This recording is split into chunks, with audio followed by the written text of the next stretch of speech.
Class is now in session. I am Professor Hockey, and today we will be discussing Game 2 of 6 for the Sharks in this preseason. And tonight they faced off against the Calgary Flames, and they were once again the losers, losing 6-4. Now 0-2 in the preseason, which basically does not matter at all. Now, since this was the day after and it was in an actual different country, since the first preseason was in San Jose, the second preseason game here in Calgary, the roster was almost completely different. Probably the strangest thing was, besides Dell dressing as the backup and not playing at all, was Tim Heed found himself in the lineup in a second straight game. And if you asked me to predict which player would find himself in the lineup who was in Game 1, in Game 2, I probably wouldn't have guessed Heed first or second or 8th or 12th because it's quite random. But he ended up playing with Brendan Dillon and potentially comprising the Sharks' best defensive pairing of the night, but I'll get to that a bit later. The goals for the Sharks, it started off well. Bergman made it 1-0, but that was the only lead the Sharks had in this game. Eventually, Chekovich managed to tie it up 2-2 after the Flames got a couple of goals. They then made it 4-2. Wiederer brought it to within 1. Wiederer again brought it to within 1 after Dubé made it 5-3. And then an empty net goal from Goodrow, mostly from Tony Sund here for the Sharks, made it 6-4, and the Flames won.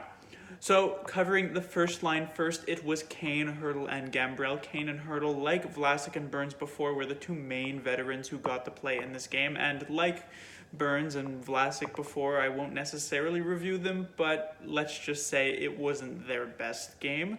I'll put it, that's being generous. Gambrell, who ended up finding himself with Kane and Hertl, Gambrell predicted to, be a player who could make the Sharks roster and likely will make the Sharks roster. Not a great game for him either, quite unimpressive at best, again, putting it nicely. The second line was Goodrow, True, and Chmelevski. This line was also pretty not relevant, I guess you could say. Goodrow, True had maybe a couple good plays. Goodrow didn't really get to do much. Chmelevski staying true to his rookie tournament form, also not really doing much of anything. So the first two lines here for the Sharks, of course, you could technically consider the True, Goodrow, Chmelevski line as a third or fourth line. I would say Kane, Hertl, and Gambrell was basically the first line for the game, but these two top lines that I have written on my board were quite unimpressive.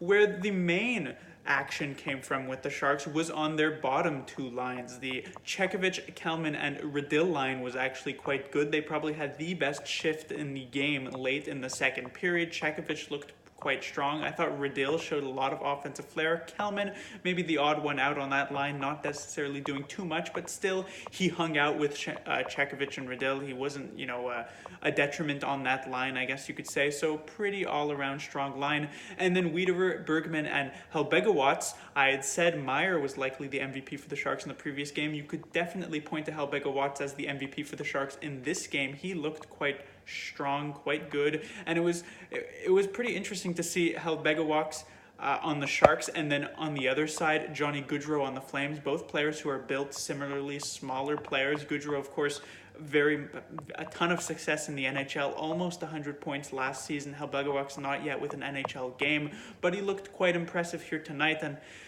also could potentially be a dark horse, being a right winger as it is, could potentially be a dark horse. I would not give him too high of a chance. I know DeBoer doesn't really like these smaller forwards, which Helbegewatz definitely is, but it was nice to see a strong performance out of him. Same goes with Bergman. And when it comes to Wiederer, he did score 2 goals in this game. He had a very good second period. His third period was, I wouldn't say it wasn't great because he didn't really get to do much.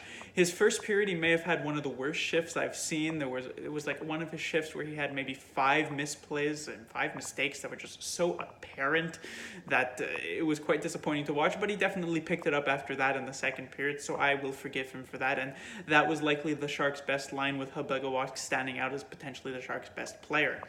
Then for the defense, I had Dillon and Heed as the first pairing, as I said at the start of the video, likely their best pairing. I thought Brendan Dillon actually looked quite sound defensively I'm not saying that as necessarily as a surprise, but I'm just pointing that out. DeSimone and Sund. Now Sund, or I believe it's actually pronounced Sund, but he was someone who stood out for me in the rookie tournaments. I thought he played games 1 and 3 of that rookie tournament. I thought he looked quite good in game 1. I thought he looked pretty good in game 3. I wasn't too impressed with his performance here tonight. He did end up getting 2 assists, but my main points about Sund was that he was a player who looked pretty strong offensively, but was also quite sound defensively, and he looked like he lost that a bit here tonight. A lot of mistakes defensively. A couple times he got caught on the ice, even for a goal against. So not the best game from him. DeSimone was pretty quiet here tonight. I know he was someone who actually put up a lot of points in the AHL, and yet didn't really get to do much offensively. His defensive game, however, was pretty decent. And then their third defensive pairing, Ferraro and Prout, of course, being that signing who could potentially be like a 7th or 8th defenseman, maybe when the Sharks need some more physicality. He basically came exactly as advertised. You can tell he's not a very good defenseman, although he does look at least somewhat serviceable, and he is a bigger guy. He was trying to throw around his body a bit. So someone who I don't really want to see in the lineup all too much, probably like the Michael Haley of defensemen that the Sharks had last year, of course, but every once in a while, maybe against a team like the Golden Knights, maybe he comes in.